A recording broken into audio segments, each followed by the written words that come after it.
All right, so Bismillah ar-Rahman ar-Rahim and Assalamu alaikum wa rahmatullahi wa barakatuh, everyone. Inshallah, today we're going to be continuing what we were doing before, but let's look at those ayat really quick. So we were doing this ayah, let's see, right there. وَإِذَا رَأَيْتَ الَّذِينَ يَخُوضُونَ فِي آيَاتِنَا فَأَعْرِضْ عَنْهُمْ. Okay, now that's ayah 68 right there. وَإِذَا رَأَيْتَ الَّذِينَ يَخُوضُونَ فِي آيَاتِنَا. Let's kind of refresh our memory and what we had said about some of those things. We talked about who this ayah was directed at. Was it directed at the Prophet ﷺ? Was it directed at the believers? And we said Al-Qurtubi had chosen, he said that it is directed at both the believers and the Prophet ﷺ. And he said that the reason for that, and we went in details about the difference between illah and wisdom, the reason behind something and the wisdom behind something. We said they're two different things, because a wisdom is more of the inspiration that we could get, and it's not necessarily, a paradigm that we could depend on for depending on making up, or at least setting up a ruling. But il-illah, yes, we can, and that's basically what is considered an analogy / qiyas. In usul al-fiqh, we went in details and some details of that, and we gave the example as, for example, the alcohol, and we said with alcohol, we basically have the ruling and the reasoning why alcohol was not permissible was because it leads to intoxication. Therefore, anything that leads to intoxication is not going to be permissible to consume. So that, therefore, it would be the illah. It would be the reasoning behind it.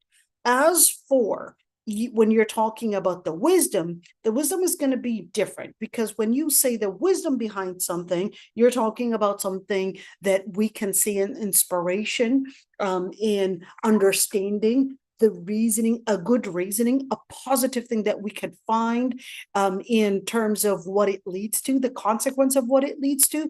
But that's not necessarily something that we would depend on in underlying the ruling, and therefore dismissing the ruling or perhaps changing the ruling based on the wisdom. All right, let's continue right there.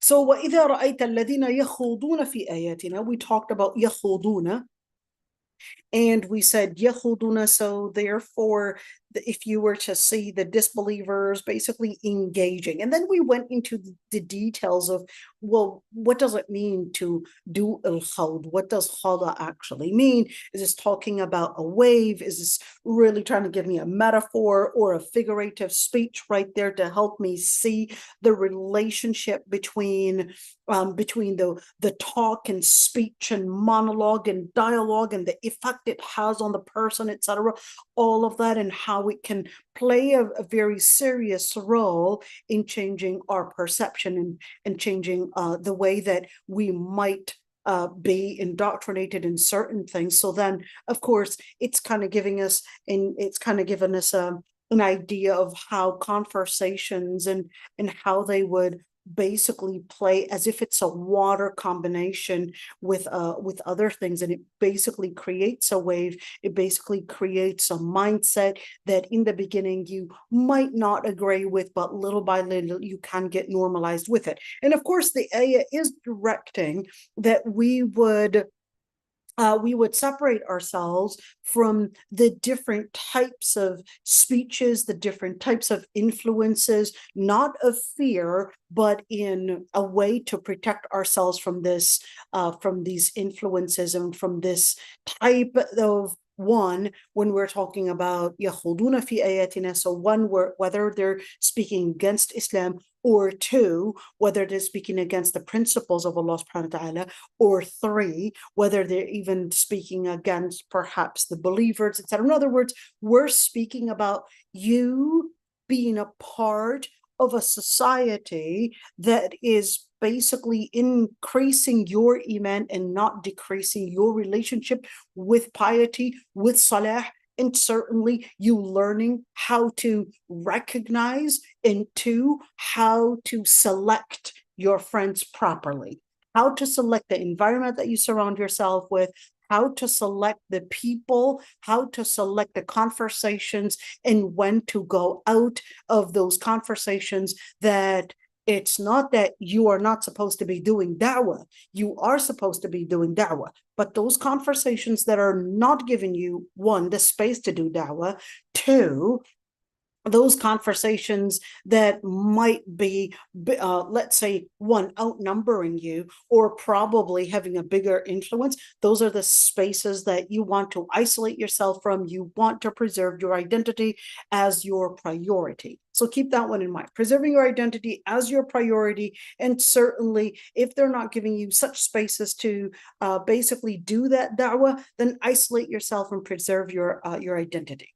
So we went in the other piece of it, and Al-Qurtubi was talking about يَخُوضُونَ فِي آيَاتِنَا as another thing to learn from, which is how we relate with al-fasiqeen.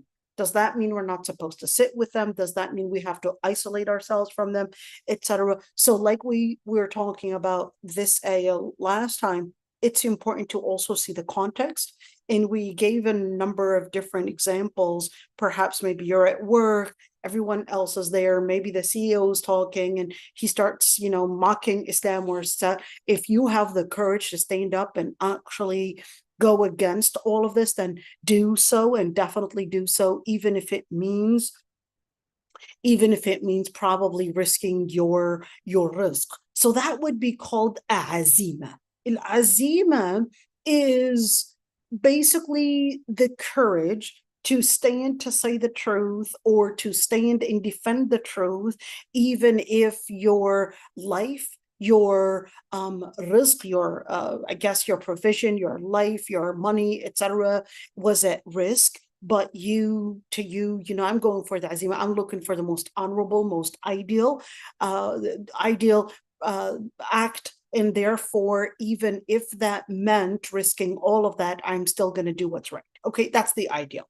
But some are afraid to go for al-azima. So then what is al-rukhsa? The second one, let's write that down, right? We didn't write that one down. Let's write it down. Okay, we've got two things. We've got al-azima and we also have al-rukhsa. Okay, so al-rukhsa would be that area of permission that am I permitted, even though I disagree and I'm afraid to lose my job, I'm afraid to do this. The CEO is talking about Islam or talking about maybe in support of Israel, etc.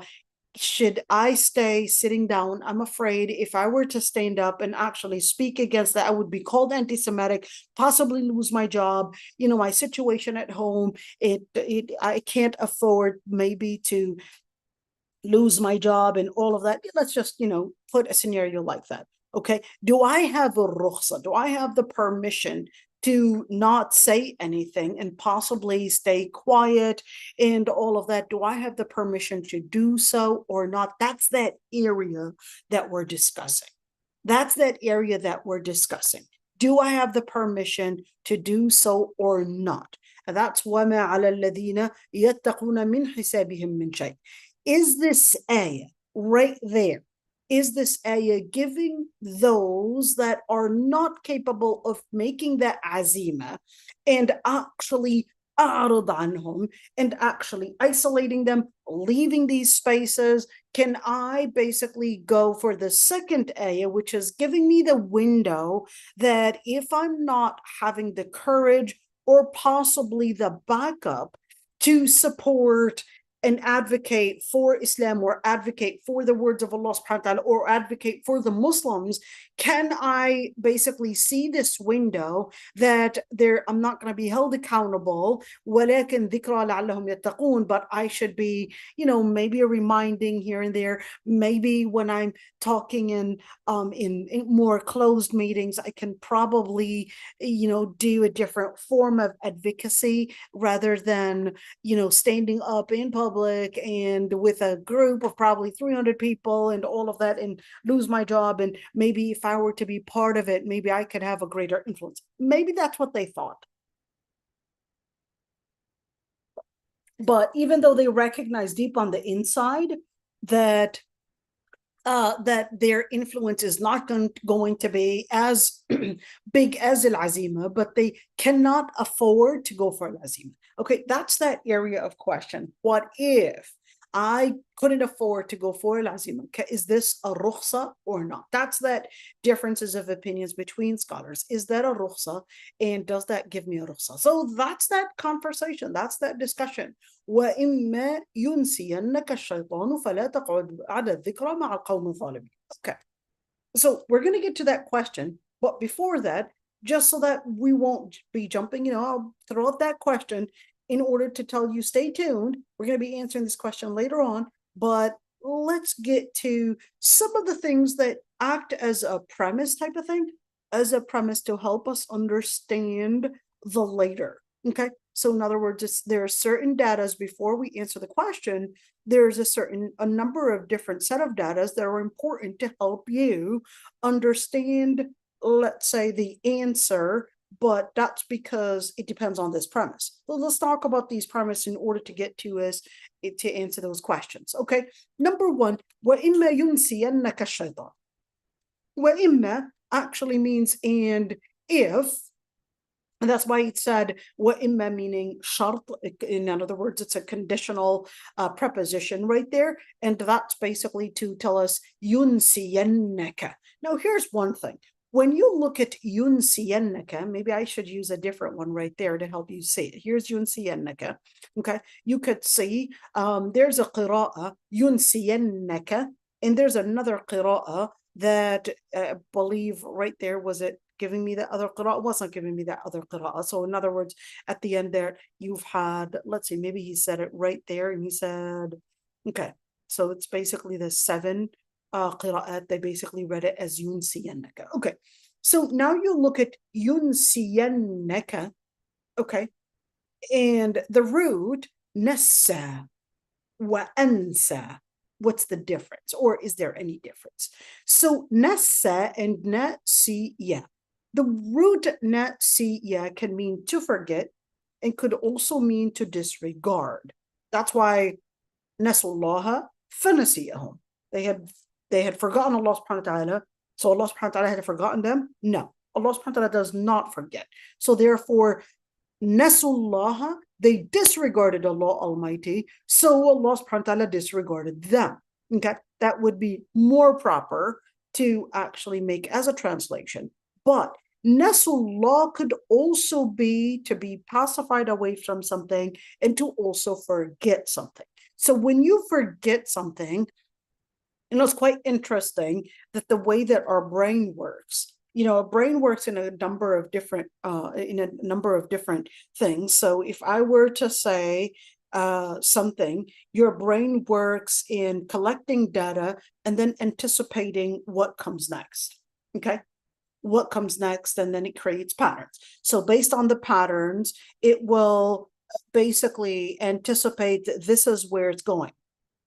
And therefore, based on the patterns, it will direct your choices, your decisions, and all of that. And this is where culture is dangerous.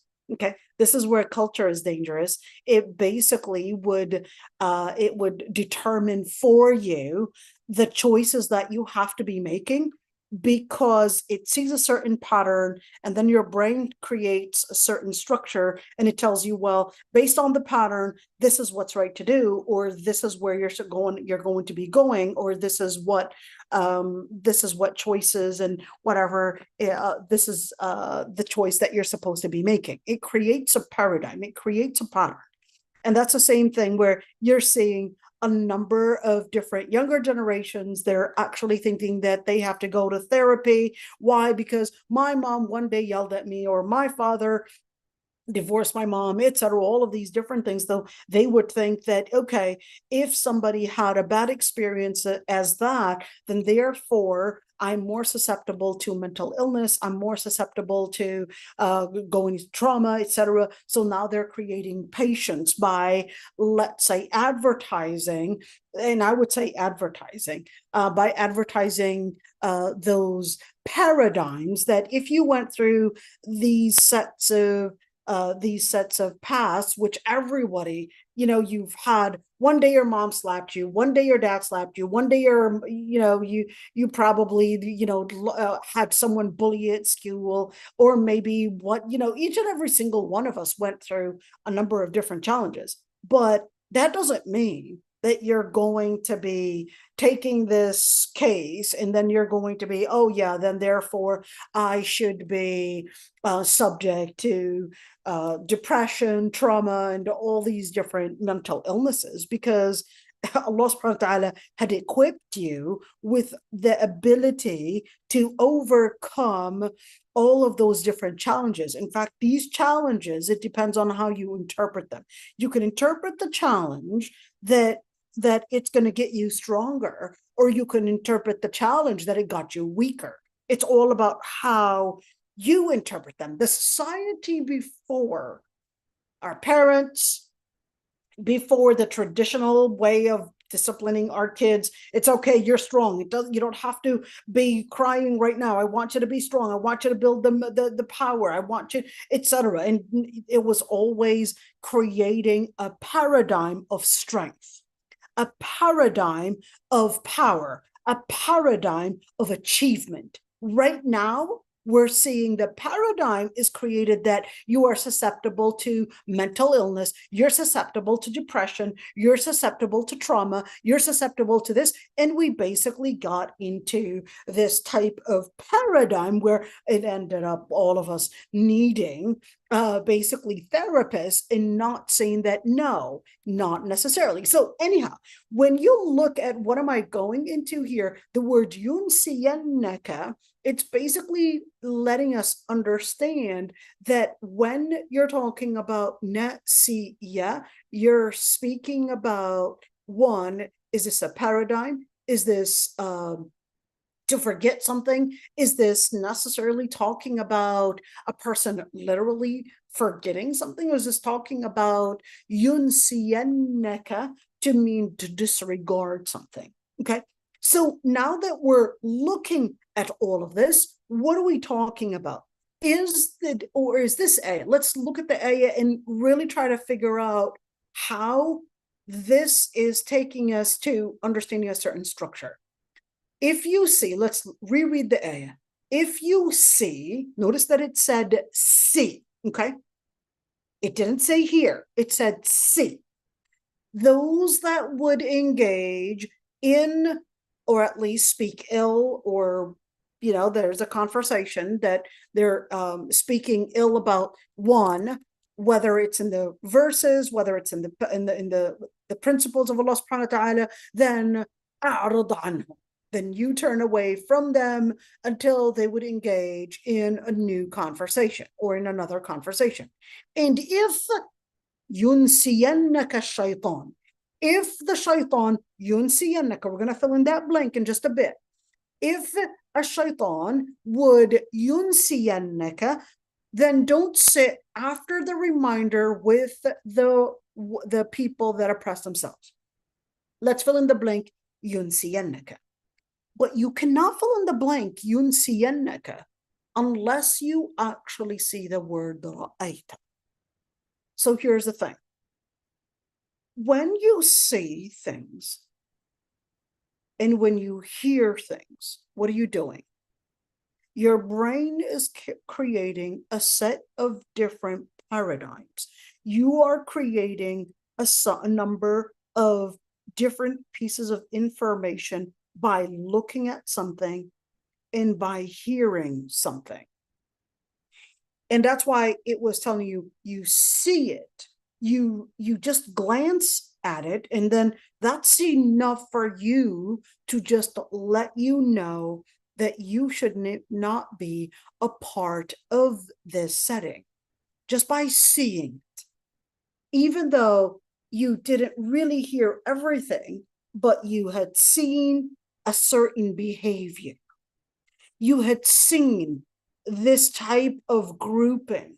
Now you have to learn how to create a certain paradigm in decision making. That's why we said yunsiyannaka. What are we talking about here? We're talking about your brain, you basically train your eyes, you train your ears how to interpret the society, and based on that, make the right decision and to isolate, to engage, to probably debate, to probably advocate in what I need to do. So in other words, what are we doing? We have to train ourselves. So Islam is telling us to mature yourself. You would have to mature yourself to recognize whether with what you say or whether with what you hear or whether the society, you have to recognize the structure. You have to recognize the dynamic that surrounds you, and you have to learn how to make that decision based on that. And that's why he said, وَإِمَّا يُنْسِيَنَّكَ. Now we ask ourselves, is this talking about forgetting, or is this talking about at a moment that we probably did not recognize? In other words, remember, Nasullaha fanasiyahum, that they had disregarded Allah subhanahu wa ta'ala, so Allah subhanahu wa ta'ala disregarded them because Allah subhanahu wa ta'ala does not forget. So in that situation, did I disregard that paradigm and the conclusion that it basically leads me to and what it leads me to? Or did I at that moment just literally just not make much of it? Okay. So that's that word and that debate in it. Because why am I asking that one? Because it said, فَلَا تَقْعُدْ بَعْدَ الذِّكْرَى. Wait a minute. You cannot separate the word يُنْسِيَنَّكَ away from dhikra. Okay? Why? Because they're related to one another. If I were to tell you, for example, if you eat and right away your brain is going to say an apple, because I said and you're going to say an apple. Your brain learned how to create these sentences, repetitive sentences, that you would basically fill in these blanks. If I were to say, the teacher said, and you're going to say, open the book, for example, your brain basically starts filling in these blanks, and that's that dhikra. Okay. Now, what are we doing? This ba'da dhikra is letting us know that you are supposed to train your brain to basically create a new system of paradigms to basically give you the right identity. Okay, the right identity. This is extremely important. So the ayah is basically telling you, فَلَا تَقْعُدْ بَعْدَ الذِّكْرَى. Now, after this reminder, what are we talking about? A reminder. What is a dhikra? Is it dhikra a reminder after, hey, yunsiyannaka, after you had forgotten, or after you had disregarded, or after you probably forgot the paradigm? So what are we looking at? This ayah is telling you, well, فَلَا تَقْعُدْ بَعْدَ الذِّكْرَى. Next time, don't sit after this reminder. After this reminder, in other words, what? You have to create a new paradigm for yourself, a new reminder, a new way in how you make your brain basically structure a new mindset. Yes, you create a new mindset, you create a new identity, you create a new set of dynamic for your brain to how it would recognize, one, just by seeing, just by hearing, just by smelling, etc. You would know that you belong in this group or you don't belong in this group. And that's how you create a mindset for a Muslim identity. This is extremely important. Your Muslim identity is created, yes, by you, but that's that tarbiyah. That's that tarbiyah that you would do. That's that adab, and that's that tarbiyah, adab, and tazkiyah that you would do. So is this ayah part of adab, tarbiyah, or tazkiyah? Wait, remind us again of the differences between these words. Tazkiyah is more of a religious purification. Let's call it spiritual purification. Okay. Tarbiyah is basically going into a certain routine, a certain structure. Wake up in the morning, fix your bed, wash your face, go to the bathroom, brush your teeth, whatever it is, all these different things. That's tarbiyah. There's a certain routine. Al-adab is living up to the principle, okay, and learning how to let your motives and your drives basically get disciplined to live up to the principle. So what am I doing? I'm basically living the structure of a certain principle, and therefore the motives, I would control them to live up to that, okay? Up to that principle, even though I might have a different drive. It was quite interesting. Ibn al-Jawzi was actually talking about the most important thing to raise in your children. And the first thing that you would raise in your children is the adab of food and eating. Why? He was saying that if you teach your child how to have the adab in eating, then you had controlled 80%. You didn't say 80%, but I'm giving you just that was my own, I guess, my own number right there. You had controlled 80% of their adab, because that's the motive. You taught them how to control and discipline their motive. That was Ibn al-Jawzi's words. Ibn al-Jawzi was saying you control their jasha, you control their gluttony in learning how to avoid and how to structure and how to control their gluttony, their hunger, etc. Despite all of that, then you control a lot of the different behaviors to basically hold on. I don't want you to eat right now. I want you to wait until everyone is sitting down. I want you to share. I want you to all of that. That's basically teaching them how to have that adab of that adab. What is adab? It's basically to control one's behaviors or one's principles or one's motives to basically live up to the principle. So now we get into the tarbiyah. Al-adab is the beginning for a tarbiyah. Once that becomes your routine, then that becomes your tarbiyah. Once that tarbiyah grows from a certain, let's call it behavioral structure, to an inner manner, to an inner, let's say, adab, to the point that it becomes like a spiritual connection, that's when it becomes a tazkiyah. That's when it becomes a tazkiyah. And that's that adab, that's that tarbiyah, that's that tazkiyah that we need to embed within our Islam, within our mawa'idh. So when you look at this ayah, it's actually giving me all.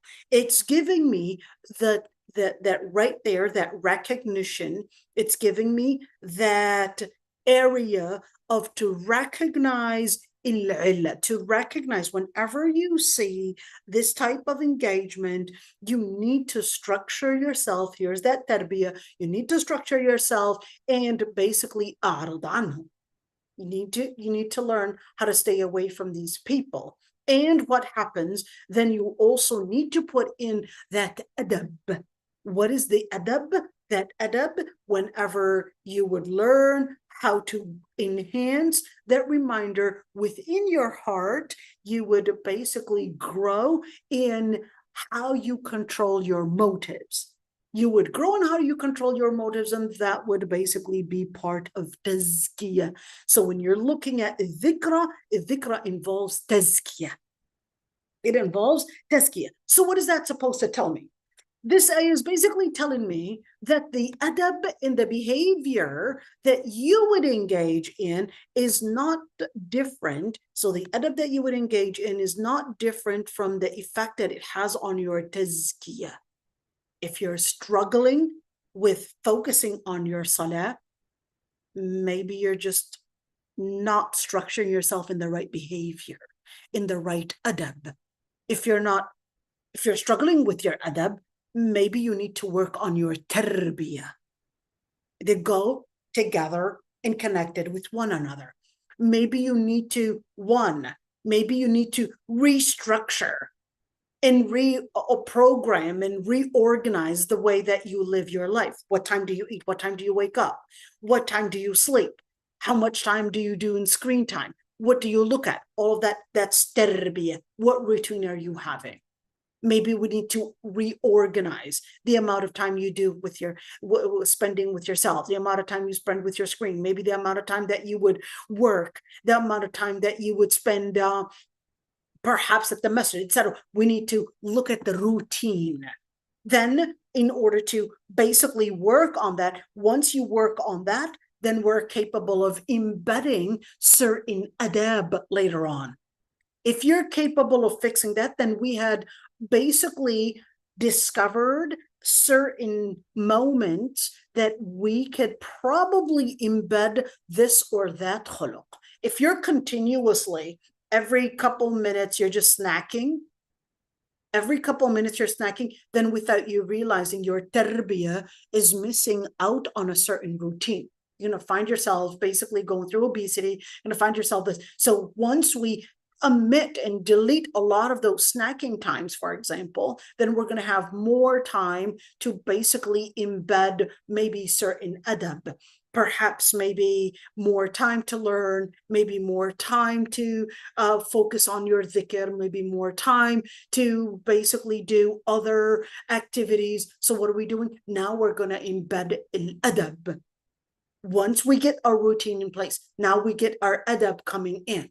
Once our adab comes in, then we're going to put in a certain adab, and put in a certain number of adab, and these adab are going to help you grow in your tazkiyah. That's why you would see many would come in and say, you know, I tried wearing my hijab, but I didn't feel that it was for me. I tried going to the masjid, I didn't feel that it was with me, or it was something that was basically good for me, and I didn't feel, well, we would say, well, wait a minute, can you tell me how you began? And you would see that they were really trying to jump on a tazkiyah, and they couldn't feel it tazkiyah. Why? Because they didn't get that mentorship to teach them how to correct their routine, their tarbiyah, and then work on that structure, then work on the discipline, and then see that tazkiyah. They're going to basically jump onto the wrong wagon, and they're going to feel that it's too fast for them to probably get into it, and they're going to feel that it's too strict, it's going to feel this and this. Well, the reason why is because, you know, it's kind of like going into college when you didn't even pass high school. You were, of course, you're going to feel that it's either too hard, too fast, or the teacher is basically speaking of things that I don't understand. It's boring.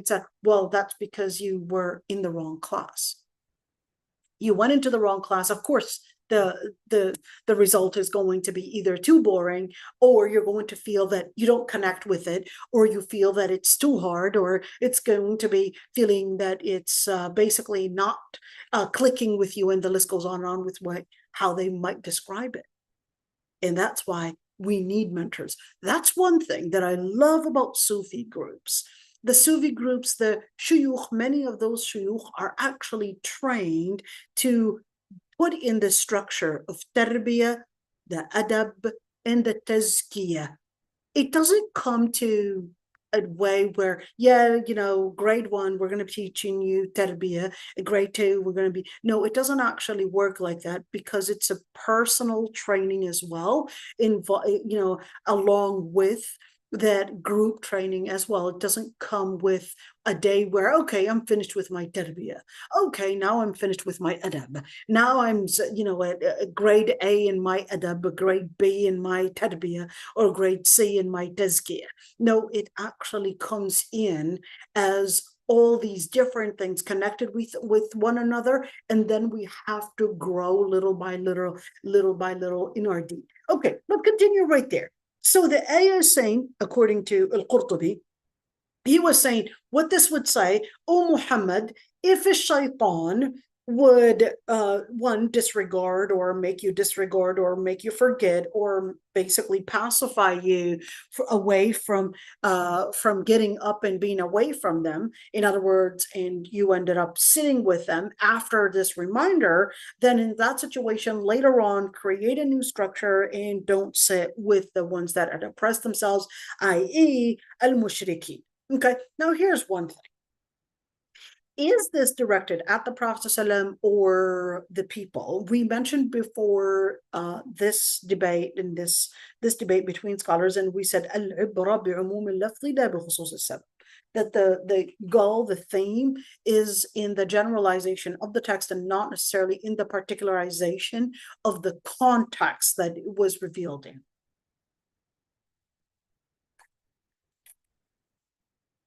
All right.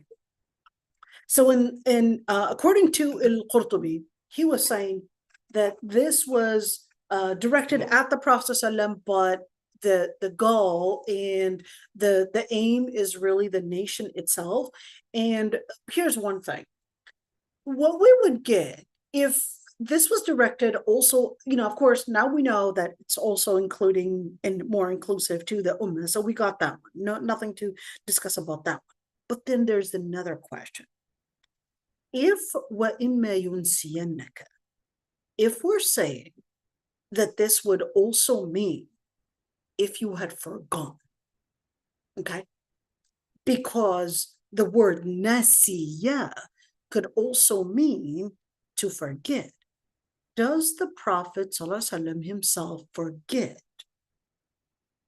And some, let's look at that debate. Can he forget? And if he does forget, is it possible that he can forget ayat? And is it possible that he can forget a certain ruling and probably do something that is not right? And then it isn't until later that he remembered that the ruling was that it wasn't right to do? Is this what the context of that ayah is saying? That the Prophet ﷺ actually forgot that he was not supposed to be sitting with the disbelievers or with those that were engaging in ill speech about the Quran, but that he sat with them despite, and then the ayah was saying, well, don't do this next time. Is this what it's saying? So that's that debate. Let's see what al-Qurtubi was saying. So he was saying, some actually said that the Prophet ﷺ is innocent of forgetting things. In other words, it's impossible that the Prophet ﷺ, that was the first opinion. Let's see. Other scholars actually said, well, no, the Prophet ﷺ can forget, and it is possible because of his human nature. So his human nature can forget just like anybody else. It is possible. And that's what Ibn al-Arabi, who's also a great Maliki scholar, and that's what he had said. So let's say he wanted to comment on what he said. Okay. And he said, well, here's our evidence. He said, well, لَإِنْ أَشْرَكْتَ لَيَحْبَطَنَّ عَمَلُكَ. If you were to engage in shirk, your actions would basically be going into a regression, or you would lose all the good deeds. Is that the Prophet ﷺ? Is this directed? Is this discourse directed at the Prophet ﷺ? He said, well, the Prophet ﷺ would not engage in shirk, but this is more giving us that when we're speaking about hypothetically speaking, that if you were to engage in shirk, that's what's going to happen. But that doesn't necessarily mean that the Prophet ﷺ engaged in that. This is laying out a hypothesis that if this were to happen, this would be the result. In other words, it's telling us the paradigm. It doesn't mean that it necessarily happened. So that was this hypothesis right there. So they said, well, this is a hypothesis that if shaitan would make you forget, then in that situation, after a reminder, don't sit with them.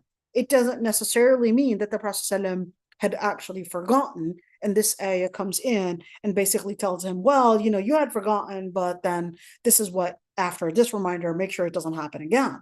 Okay. So the scholars that had seen this one as a hypothesis, they said, well, this hypothesis doesn't mean that it happened. It is just really directed at the ummah in the name that the wording and the sentence is directed at the Prophet ﷺ, because in the same way that the Prophet ﷺ, it's impossible that the Prophet ﷺ would fall in shirk, then in the same way that this ayah would lay out a hypothesis, just like this ayah right here was laying out a hypothesis, but it is in order to let the ummah know, based on the hypothesis, what the result is going to be. So in that situation, those basically the scholars that said that it's impossible that the Prophet ﷺ would forget, they basically said, well, that was their evidence, and they considered that that was a hypothesis. But here's the thing. When you look at the other scholars, they said, well, no, it is possible that the Prophet ﷺ, as a human being, can forget, because the Prophet ﷺ had said about Adam alayhi salam, نَسِيَ آدَمُ فَنَسِيَتْ ذُرِّيَّتُهُ. Adam had forgotten, and his offspring had forgotten as well. You could see Tirmidhi had basically narrated that one, let's say here. So basically, we could basically consider that quote about Adam alayhi salam. Why are we quoting off Adam alayhi salam? Or at least, well, the Prophet saying about Adam, because Adam alayhi salam is a prophet, according to some scholars. Okay. Now, the Prophet himself had said this quote, إنما أنا بشر مثلكم أنسى كما تنسون فإذا نسيت فذكروني. The Prophet ﷺ had said about himself, and you could see this is in Sahih al-Bukhari, this is in Sahih Muslim. In other words, it's an authentic hadith, even in Musnad Ahmad, that the Prophet ﷺ had said, I am a human just like you. I can forget as you can forget. So if I had forgotten anything, then remind me. Okay. And another man, he basically had said, لقد أذكرني آية كذا وكذا كنت أنسيتها. He had reminded me of such and such ayah that I had forgotten. Does that mean that he had literally forgotten, or what does that mean, that it was something that, it just slipped his mind and not necessarily that he had forgotten it? Ustaz Umar, you wanted to say something, dear. Yeah, Bismillah. What does it mean exactly, نسي آدم فنسي ذريته? Remember when Adam alayhi salam, when he had eaten from the tree, Right. did he necessarily forget that that was haram? He didn't forget that that was haram. He knew the ruling, but قاسمهما الشيطان فأنساهما ذكر الله. قاسمهما الشيطان. الشيطان started swearing by Allah subhanahu wa ta'ala, started making these oaths. Wallah, this is going to give you شجرة الخلد وملك لا يبلى. This is going to give you an eternal life, and this is going to give you an ownership that would never go away. It was basically here. What was he saying? Wallahi, he was putting on a religious appearance, that he was speaking of religious integrity, and he was connecting himself to Allah subhanahu wa ta'ala. And then at that moment, Adam alayhi salam had basically disregarded, or did he forget, or did he at that moment just not take his religious, let's call it religious connection with Allah subhanahu wa ta'ala seriously, and therefore the shaitan's power had overcome the commitment that Prophet Adam alayhi salam was supposed to have. And that's why Allah subhanahu wa ta'ala said, فَنَسِيَ وَلَمْ نَجِدْ لَهُ عَزْمًا. The ayah said, فَنَسِيَ وَلَمْ نَجِدْ لَهُ عَزْمًا. What is فَنَسِيَ وَلَمْ نَجِدْ لَهُ عَزْمًا? In order to explain the word فَنَسِيَ, we would have to look at وَلَمْ نَجِدْ لَهُ عَزْمًا. لَمْ نَجِدْ لَهُ عَزْمًا, that is supposed to explain to us that in order to remember something, and the way your brain is structured is the way that you would put in a certain azima, a certain determination, a certain structure is what creates that determination. It is what creates a certain programming in your brain. In other words, think of the tarbiyah that we talked about. Think of that tarbiyah, that adab, and that tazkiyah. Okay? That فَنَسِيَ وَلَمْ نَجِدْ لَهُ عَزْمًا. What happened? العزيمة, the structure, the determination was lacking. Therefore, the tarbiyah was lacking. It basically slipped. Then, therefore, it affected what happened. And then the other part is that قَاسَمَهُمَا الشَّيْطَانِ. What happened? The principle was, at that moment, it basically fell for shaitan's manipulation and what happened with the adab in his eventually in the tazkiyah. Adam alayhi salam, he basically had fallen for this manipulation. His tazkiyah slipped and he basically had eaten from the tree. Okay, so this is when you look at that nasiya. So look at that structure. In other words, the way you would structure your brain, is by what you see, what you hear, and that's what's going to create what you would anticipate to happen. Okay, you would anticipate what is supposed to be happening. The interpretation for that data is influenced by how you structure your brain, how you structure what you say, what you hear, that basically creates a certain interpretation in your brain. So that's basically that area. Okay, and that's how the Prophet was telling us, so the Prophet was telling us that it's possible a human structure, I'm basically with a human nature, I can forget as you can forget. So if I forget something, then remind me. Okay, but here's one thing. Are we talking about the Prophet actually forgetting? If we were looking at this man, that the Prophet said, لَقَدْ أَذْكَرَنِي آيَةَ كَذَا وَكَذَا كُنْتُ أُنْسِيتُهَا. He had reminded me of such and such ayah, and that I had forgotten.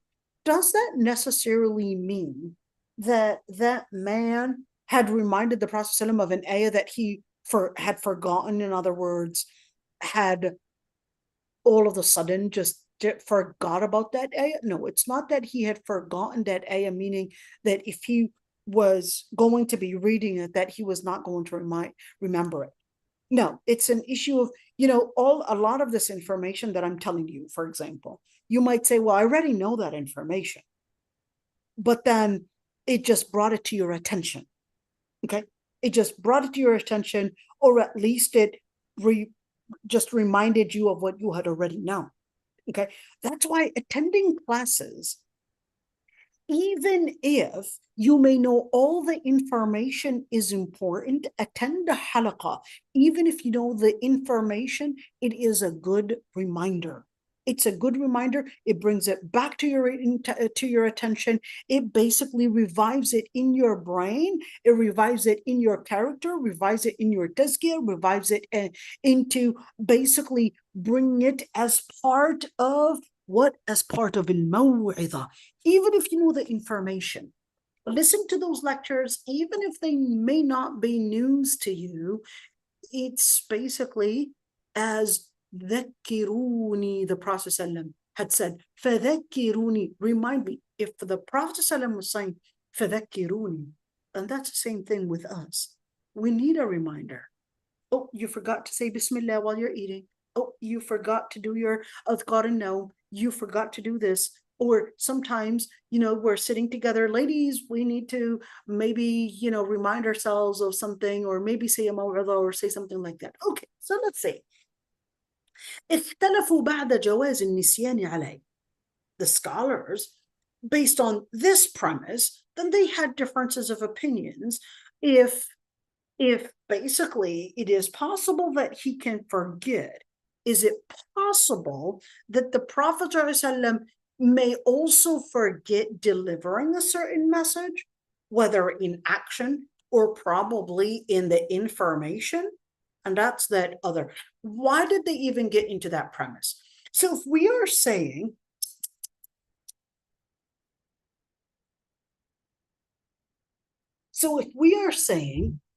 that it is possible that the Prophet ﷺ can forget, okay, then is it possible that he can forget a ruling? Or are we here making a distinction between an action? Maybe, he was doing a certain action, a certain behavior, and probably forgot a certain ruling, in other words, a certain behavior that he's supposed to be doing. Or what about in situations that he was supposed to tell us a certain ruling? Is it possible that he had forgotten to tell us of a certain ruling? or a certain information or not. Let's see, majority of the scholars had actually said that the Quran and the Ahadith were basically telling us and indicating that the Prophet ﷺ was ordered and that the Prophet ﷺ was instructed, and he was also directed by Allah subhanahu wa ta'ala, even with those situations when he might have forgotten a certain ruling, that Allah subhanahu wa ta'ala would basically reveal an ayah, just like as عَبَسَ وَتَوَلَّى أَنْ جَاءَهُ الْأَعْمَى وَمَا يُدْرِيكَ لَعَلَّهُ يَزَّكَّى. What happened? Well, the Prophet ﷺ, وَمَا يُدْرِيكَ لَعَلَّهُ يَزَّكَّى, you never know. Here it is, Allah subhanahu wa ta'ala basically directing the Prophet ﷺ, intervening when the Prophet ﷺ might have done a certain, let's say, choice of certain choice of decision or whatever it is, then Allah subhanahu wa ta'ala would intervene to correct it. Same thing. يا أيها النبي لما تحرم ما أحل الله لك. O Prophet of Allah, why would you consider something that is haram as or that is halal as haram? And when Allah subhanahu wa ta'ala was basically instructing the Prophet ﷺ, when the Prophet ﷺ had made basically a decision, but then Allah subhanahu wa ta'ala would basically right there intervene to put in the right structure, the right direction, because the Prophet ﷺ was there being disciplined. The tarbiyah, the discipline, the tazkiyah was coming directly from Allah subhanahu wa ta'ala. The tarbiyah, the tazkiyah, the adab was all coming from Allah subhanahu wa ta'ala. Okay, so here's the other question. Does it have to be instant? So if we're speaking about maybe something that the Prophet ﷺ had done, does it have to be instant, or can it be something that is not instant? Okay, that's the two different opinions. So let's say al-Qadi Abu Bakr basically and majority of the scholars, they basically said that it would be instant, and some scholars actually said it can be delayed unless, of course, until he does not pass. In other words, we're speaking about it can be delayed, and that discipline or that information or that direction, that it can be delayed for another time. Okay, and therefore it wouldn't be something that would pass Islam time. That's why Allah subhanahu wa ta'ala says, اليوم أكملت لكم دينكم ورضيت لكم الإسلام دينا. That today I perfected your faith. Okay, let's see. Some scholars actually said it's impossible for the Prophet ﷺ to forget, whether we're speaking about in practice or whether we're speaking about worship or whether we're speaking about in delivering the message. And they basically said, well, this is impossible because Allah subhanahu wa ta'ala would instantly correct him, because this involves al-wahy. This involves what people, the Muslims, would later take as an inspiration and take as something that they would consider it as a deen, and therefore it would be impossible, according to those scholars, that the Prophet ﷺ would forget whether the practice or any of that. Now, here's one thing. He said in some of, he called them al-Batiniyah. What is al-Batiniyah? Al-Batiniyah, there are certain Muslim cults, okay, that sometimes had exaggerated the relationship between the Prophet ﷺ and perhaps exaggerated the position of the Prophet ﷺ to make it more into from being human to make him divine.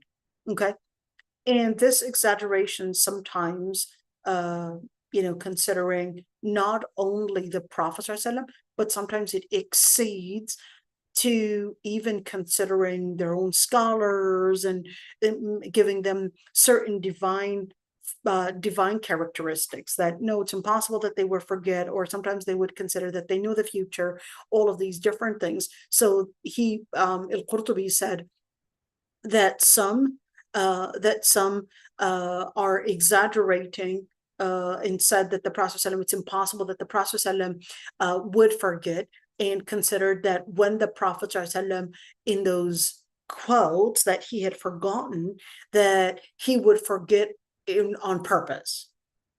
And it would be that he would present it as really forgetting, but that's for people to take as a like a kind of like a training, that he would pretend that he had forgotten to demonstrate in situations of forgetting something on what you're supposed to be doing. So it's like really pretending to forget. That's kind of strange to say, but I'm just letting you know that that opinion is there. Let's talk about the most famous case. Okay, so the most famous case that we know of, the Prophet was praying Fajr. Okay, and then instead of praying 2 rak'ahs, he prays 1. Then Assalamu alaikum wa rahmatullah, Assalamu alaikum wa rahmatullah basically ends the prayer.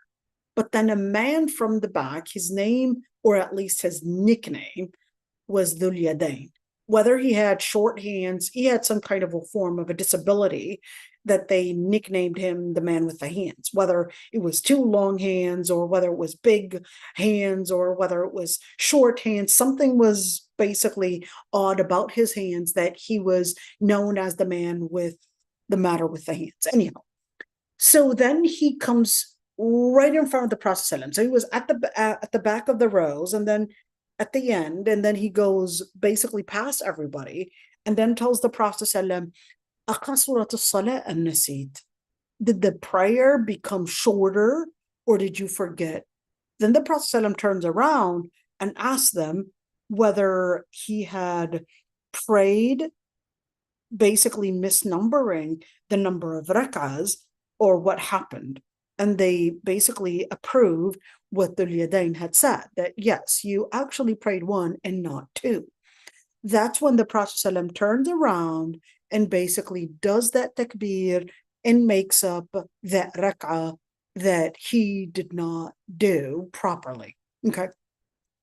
So according to these scholars, the Prophet didn't actually forget, but he was demonstrating, okay, a situation when, and if you were to forget, that this is what you would do, according to those scholars. But according to the other scholars, that no, why put in a different, explanation to something that is straightforward, that he had really forgotten, and that it is possible that he would forget.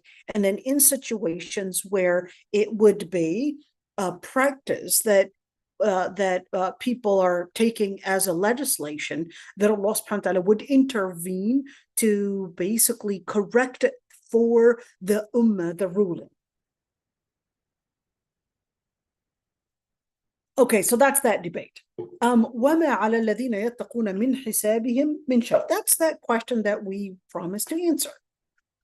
Let's see, Ibn Abbas said, now we're going into this page, okay, right here. Okay, Ibn Abbas said, when this ayah was revealed, the Muslims basically said, well, we would not be capable of entering the masjid or doing tawaf, and if we are going to basically isolate ourselves from those people, then we wouldn't be capable of engaging or even doing anything. So that's when this ayah was revealed. Okay, so what happened? Are we talking about something that is exclusive to al-masjid and tawaf? Or are we talking about maybe things at work as well? Okay, so that's where the differences of opinions between scholars, that this would be a general ayah, and therefore, if you were capable of, 1, preserving your deen, 2, you were capable of doing some sort of da'wah.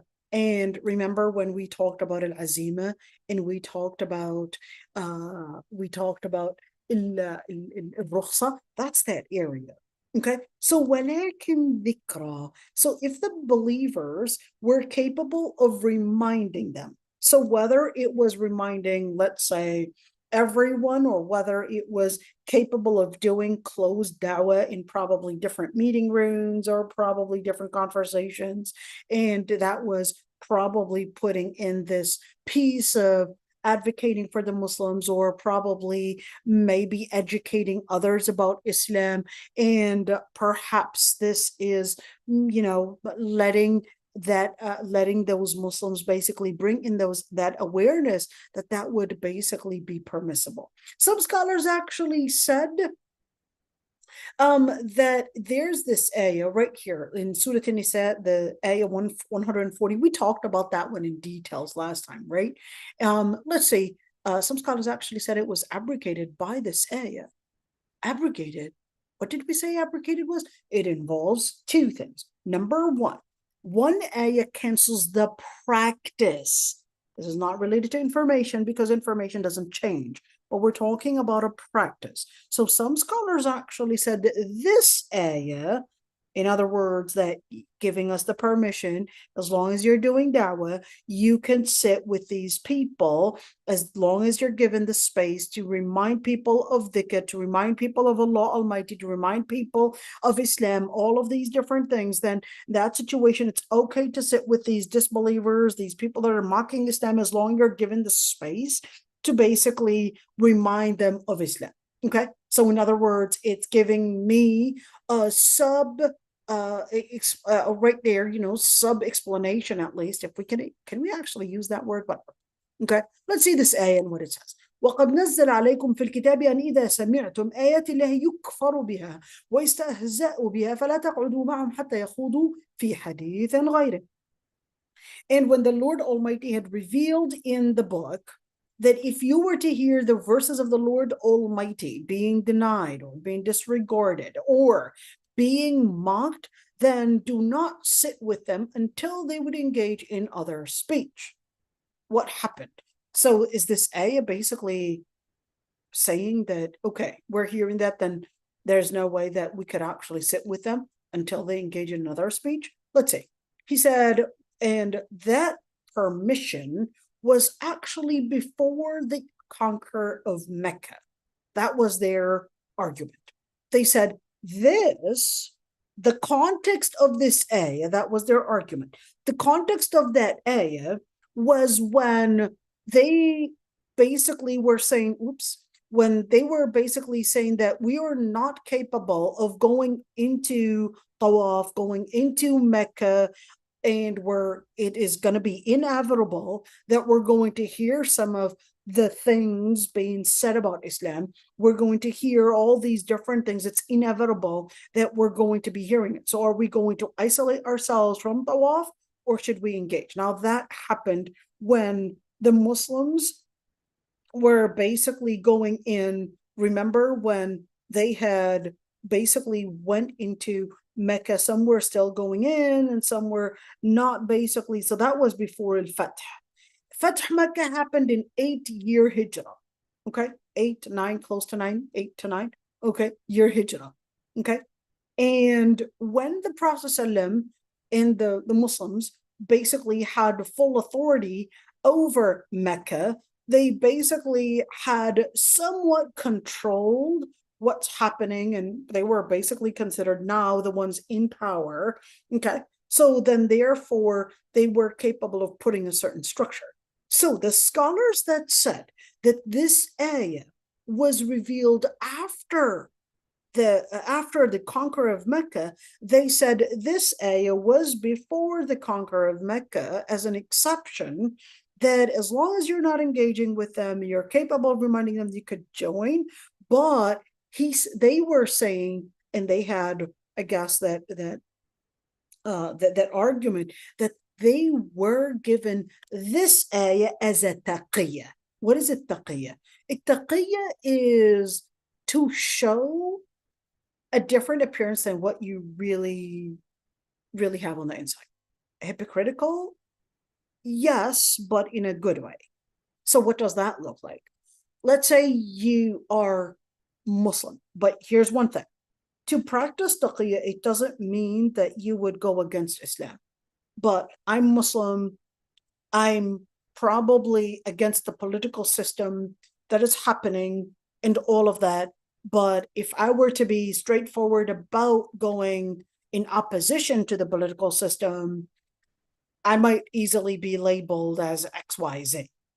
Okay, So I won't be too straightforward about my views on the political system.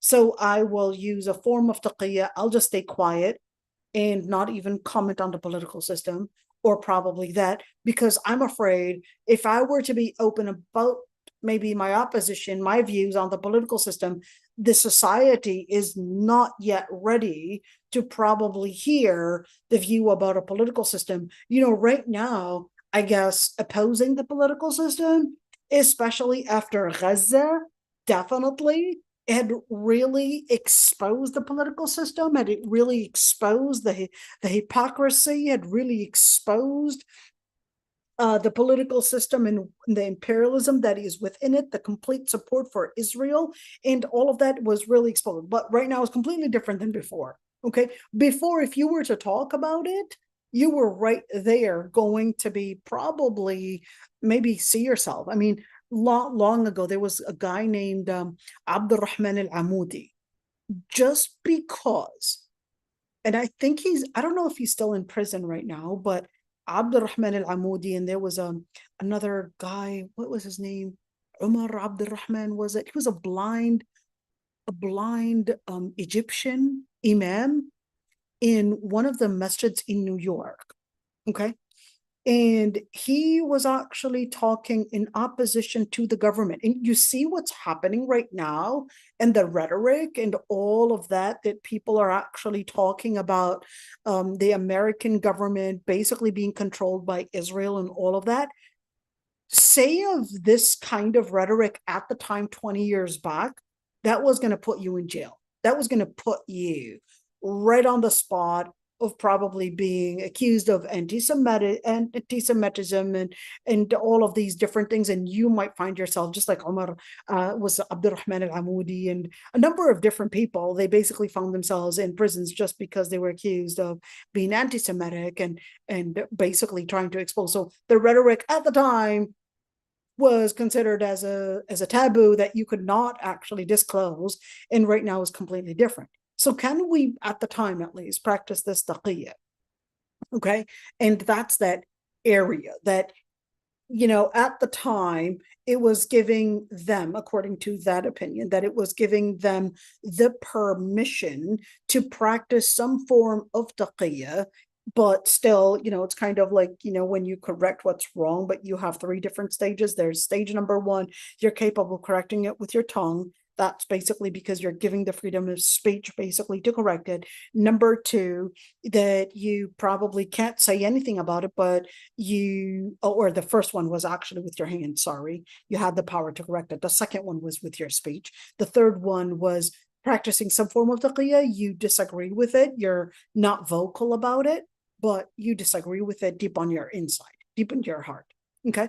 So that's that area that those scholars that had supported the opinion that this ayah was abrogated, that was their argument. It's quite actually strong, to be honest. And let's say قد نزل عليكم في الكتاب وذر الذين اتخذوا دينهم لعبا ولهوا. But here's the other opinion that opposed this, and they said that's al-Qushayri, and I think it's important to talk about him later on, inshallah. He said, what seems, and most likely, it seems that this ayah was not abrogated, and therefore the meaning would be that you would not be held accountable for the disbelievers and what they are saying and what they are behaving in, but your duty is to remind them, is to basically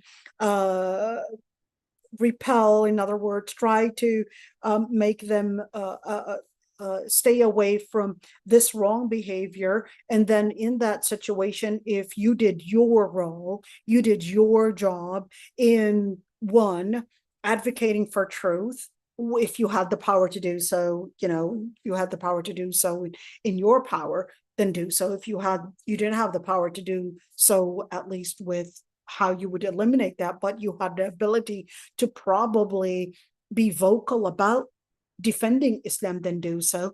If not, then that's basically the final thing. Then Allah subhanahu wa ta'ala would basically be the one to hold them accountable for it, and you wouldn't be accountable because you had done your role in doing what is necessary to defend Islam and basically defend the truth. And that's basically that dhikra, or that reminder that we're supposed to be doing. That is the dhikra. Okay, this is it. I know there were a number of different issues that we talked about today. If there are any questions, I'd be happy to answer them, inshallah. And yeah, I'd be really open to having, questions, even if we're live streaming, because it gives us the space to probably make that as something that others would benefit from. Let's see. The sister is saying, okay, that's a very long question. Okay. If a young girl is procrastinating intentionally, meaning consciously spends time on useless things just to keep herself busy, although she knows she has a lot of beneficial work she needs to do, such as revising hifz, attending classes, online, on-site reading books, etc. She has set goals but does not have enough motivation to do anything, questioning herself why to work hard, why to do anything, and definitely bearing the pain of avoidance. Want to get out of this but doesn't know how to push herself. Okay. So one thing is that when we lack the motivation to do something, okay, you want to remind yourself and emphasize on one, the importance. Why is it important? What is the reward? So you want to focus on that, the importance of it, and that's going to push you to look at the motivation. That's number one. Number two, sometimes having a support group. So let's say other women, you're gathering other women to basically help you do this. This support group is extremely important, especially for women, because it acts as this motivation. We're very social. So this basically pushes us to have other women basically remind us and encourage us to do something, especially those moments when, our mood is not at that level. Number three, set a goal and write it down and let yourself, especially in playlists. So when let's say you're wanting to do hifz, okay, that by the end of this month, I have to have already memorized this amount, okay? And connecting yourself with a sheikh or a sheikha, okay, to mentor you and to oversee your progress is important. When you have a sheikh or a sheikha basically overseeing your progress, they'll basically, one, set a certain pedagogy to basically let you go on a certain structure. And number two, they'll oversee your progress. And number three, you would basically feel that, okay, I'm going to be asked about this. And they will basically oversee what you're doing and basically put you, let's call it, on that structure to make sure that you are doing what is necessary. So this is extremely important, to basically have a mentor. So number one, support group. Number two, mentor. Number three, a structure. So that's basically what you would want to do. And number four is basically understand the importance of that mission. Why is it important? Why is it important for you?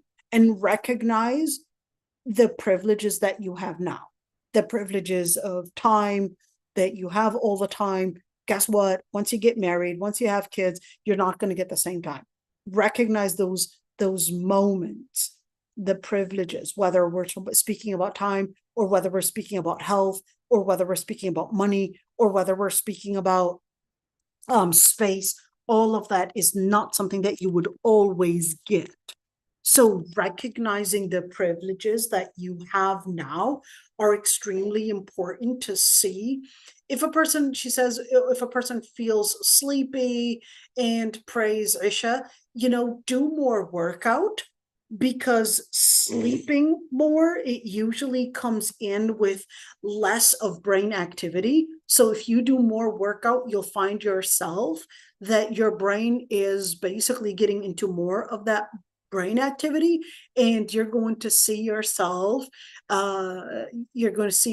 basically more active, and your brain won't sleep. So put in physical activity to basically enhance and make brain activity and not put you to sleep, because physical activity is one way to enhance brain activity, and then that brain activity is going to feel that it's capable of doing that. Okay. And definitely eat less sugar, eat less carbs. It basically helps you not get into this sugar rush and then basically feel lazy again. So make sure you're eating right, because while eating right, it will basically help you get into let's say a better control of all those different activity that your brain is doing. There's even a study about how eating more and how more fat in your body would even accumulate on your brain and make your brain function slower. I know, it's quite interesting. You look at it. In fact, there are these MRI scans showing you how more fat accumulated on the body, it basically makes the brain get smaller and basically not have the same activity. So in other words, working out, reducing the amount of carbs and reducing fat on your body is what's going to make your body basically find better space and open up basically in your skull, okay, and make you get better brain activity. Okay, so that's one thing. Let's see. The sister is saying, what advice would you give a mother who wants to encourage the father of her children to consider leaving his truck driving job and find a work that allows him to be more present, involved in their kids' lives? What advice would I give for that? So definitely, it's actually hard, because sometimes, I don't know what this father, maybe, instead of telling him to give up his truck job, maybe instead of being interstate or maybe outer state and interstate and all of that, maybe give more time. So it's like working from this time to this time, or maybe doing less hours. But then the question is, if the mother is not working, and then the father's doing basically the income for both the mother and the father. In other words, he's doing not only a full-time job, but 2 full-time jobs. So sometimes we may have to struggle for a certain time, but at the same time, there's always going to be a trade-off. There's always going to be a trade-off. And sometimes we have to understand we need to make less money for something that is more valuable in our life. Maybe less money, but more valuable time. And perhaps maybe change the place that we're living. In other words, you remember that tarbiyah that we were talking about? Can we change our structure? Can we change the place that we're living in to basically have less cost? Okay. Should we change the place that we're living in? That way we can afford to basically have less income, but more time, or less needed income to have more time. Should we change the place that we're living in? Should we change maybe the expenses that we are requiring this man to basically work even 2 full-time jobs? Should we, maybe change the way we eat, where we shop at, and maybe what we're doing in terms of our expenses in order to make it possible for this man to basically work less and need less income? What do we need to change within our structure in order to make it possible for him to find more time? That's the question. It's so easy to just say, hey, you need more quality time. It's like, yes, I understand you need more quality time, but that would be at the expense of you guys having your necessities or your wants and your needs basically not being available. So in other words, can we cut down on other wants and needs possibly in order to basically find another want and need, which is quality time? You know, it's all about how you see the structure. So maybe we need to cut down possibly on entertainment, maybe cut down on the different things that we're buying, whatever, and in order to find more quality time, because the father would not be capable of maybe affording this lifestyle. You cannot have everything. You can't have everything. So you need to cut down possibly on what is making him work more on the end, which you as a mother are basically more aware of what you're putting into your cart. And what you're putting into your cart, you're the one that's basically determining, while you're putting the stuff into your cart, you're determining how much time he spends outside and how much time is needed. You put in the stuff in your cart, you decided what home to buy, and you decided what is needed and what is a want and what is a need. And without you realizing, you had just determined how much time he goes out. So sometimes we have to see the correlation of what's being put in the cart and what's determining him needing to do a double full-time, or at least 2 full-time jobs. So sometimes we need to figure this out. I know it's not always easy. Okay, so I hope I answered that one, but you know, sometimes it's definitely, sometimes we need to also talk to the fathers and let them know the importance of their presence. You know, I was listening to this podcast, it was talking about the importance of the fathers being at home and being present in the children's lives. And I correlated it with something quite interesting in Islam. If the father is being, let's say the father got killed, okay, and the mother got killed, okay. If the mother gets killed, the compensation for the blood money would be half the amount if the father were to get killed. The compensation if the father is to get killed is, we're talking about 100 camels. If the father was killed, that would be the compensation. But the question is, why is the blood money, the cost of the blood money for the father double the mother? The mother is pretty much the one that is 24/7 literally in the kids' lives. But there's one thing that we may not recognize. Islam is actually letting us know that the father's presence and the father's loss is actually double the impact than that of a mother. We're not saying a woman's life is not worth it at all. At all, of course not. But we're saying the contribution that the father contributes in decision making, in putting structure, in putting in a contribution, is double of what we may not recognize. We do definitely see a woman putting in affection, emotion, love, you know, a lot of that, especially in the early stage of the children's life or the children's lives. Okay. But later, the impact of a missing father on the children is going to be more than the loss of a mother.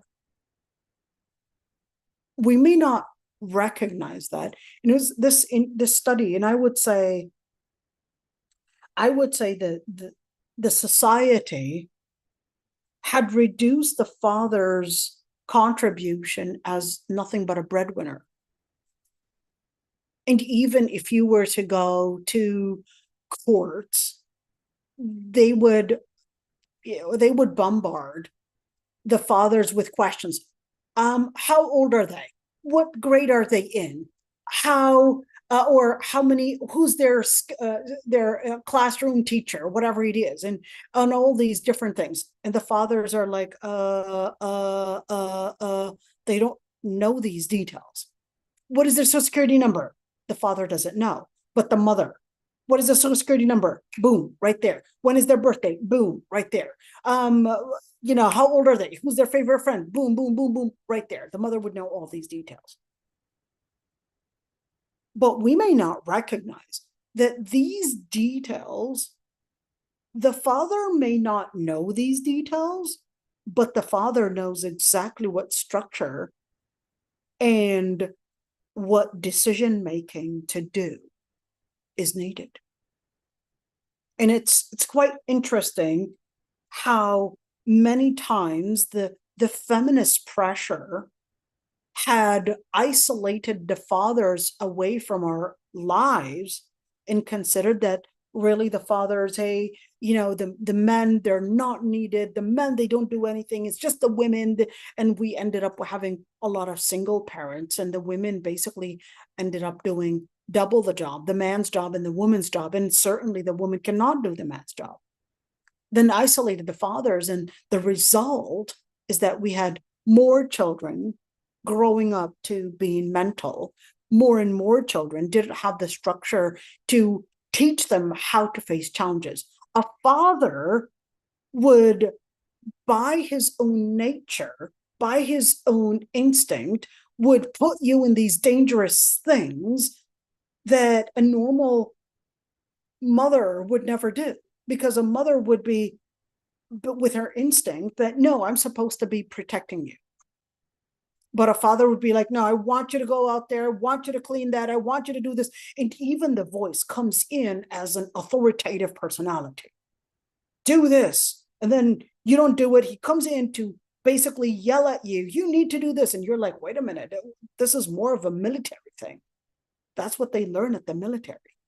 And that's why people that went to military are usually the strongest people.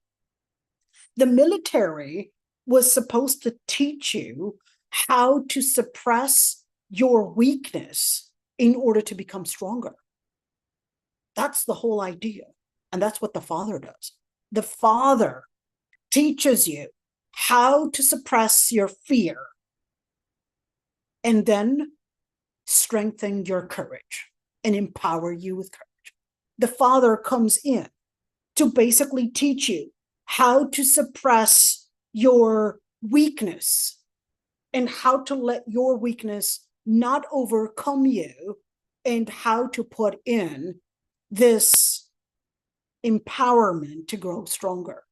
The father comes in, it's like, no, comes in with a structure. And I would say, definitely, once we let the fathers take the role that they have to take within the family, and let them recognize even their importance.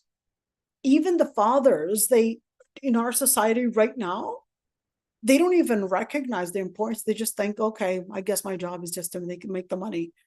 But now we have to say no. And sometimes, ladies, when you come in and you right there, when the father is trying to put in a certain structure, pick up your shoes, put them on there, wake up. And when the father's putting in a structure, and you as a mother with your emotions like, no, let them sleep. They didn't sleep well. They're still hungry, etc. Moms, don't intervene during those moments when dad is trying to put in a certain structure. When dad is trying to put in a certain structure, please, moms, it's okay. Your kids will be okay. Don't come in and no, they didn't sleep enough, but they're hungry, but they're cold, but they're this. Let dad sometimes put in a certain structure. That's what will give them security. Once we would learn how to respect the role that dad is supposed to be doing, and we give them that space, ladies, that's what will give you, for your future, the boys will be men and the girls will be strong women to basically face all the different hardships that they might be facing. But not until we would give the space to the men and also let the men understand their structure is needed, it's important, and also not feel, I remember this lady basically calling me, and she was Tunisian, married to this Lebanese guy. And then he was basically wanting to put in a structure for his son. But then the woman, she basically sued the husband, basically the father, and basically wanted to say that he was abusive. Why? Because he was being harsh on the child. I said, how is he being harsh on the child? She was like, oh, he was letting him not eat. And he was telling him to not play. He was sometimes yelling at him. And I said, well, wait a minute. How much does your child weigh? And the child turned out was, at the time, I think 7 years old. And he was 110 pounds. 7 years old, 110 pounds. I'm sorry. I said, sorry. The father was trying to put in a structure. What do his grades look like? They were all D's and F's. The father, what was he?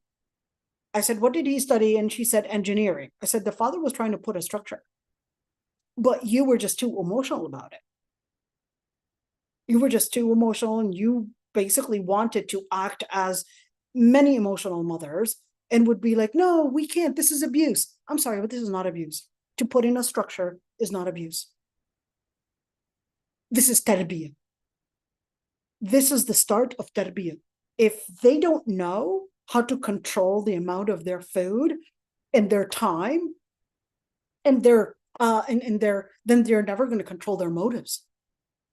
Time, space, and what they're doing with all of that and what they consume, that's the beginning of tarbiyah. It isn't until later that you'll be getting in that adab. But if you don't know how to put in that tarbiyah in place, sorry, mother, but you had really failed. And you are then setting your child to the path of having no adab, having no tazkiyah, and having no tarbiyah, and having no structure in their life. You're putting them on that path of failure after failure by being too protective. And that's something that I would say often.